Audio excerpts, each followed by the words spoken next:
Hello दोस्तों, स्वागत है आपका हमारे YouTube चैनल कहानी आप तक में। तो आज मैं आपको जीवन में बदलाव लाए कहानी सुनाने जा रही हूँ। एक साधु महाराज जी जंगल की ओर जा रहे थे।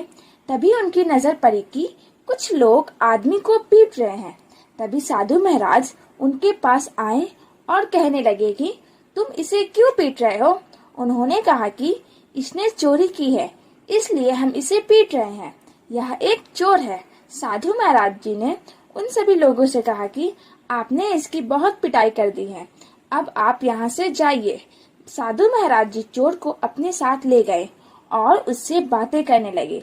साधु जी ने उससे पूछा कि तुम ऐसा काम क्यों करते हो जिसके कारण सभी को दुख पहुँचता है, और उसकी प्रति किए गए सारे काम का भुगतान भी तुम्हें खुद भोगना पड़ता है। चोर ने कहा कि मैं चोरी इसलिए करता हूँ क्योंकि मुझे और कोई काम नहीं आता है। साधु महाराज जी ने उसकी बात सुनी और कहा कि तुम गलत कर रहे हो। हर इंसान काम को सीख सकता है और आगे बढ़ सकता है। इसका मतलब ये है कि तुम कोई काम करना नहीं चाहते। साधु महाराज जी से चोर की कोई भी बात नहीं छुपाई थी।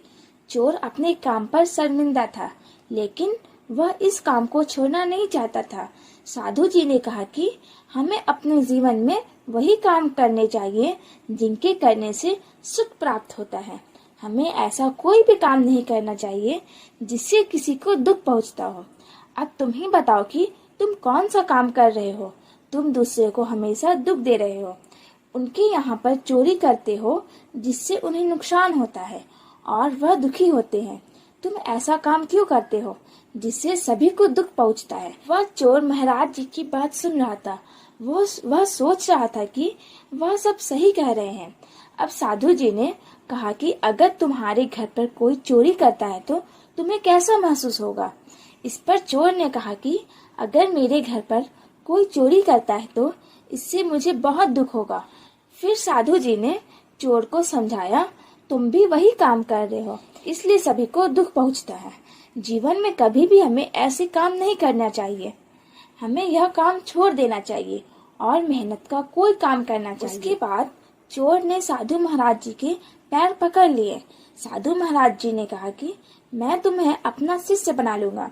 जीवन में आगे बढ़ने के लिए मैं तुम्हें सही राह दूंगा। उस दिन के बाद उस चोर का जीवन ही बदल गया। वह सच्ची राह पर चलने लगा। जीवन में एक सफल इंसान बन गया। इसलिए इंसान जब भी जागे तभी सवेरा होता है।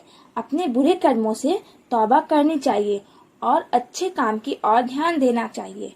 आपको हमारी कहानी कैसी लगी हो कमेंट करके हमें जरूर बताइए, और हमारे YouTube चैनल कहानी आप तक को जरूर सब्सक्राइब करें। Thanks for watching.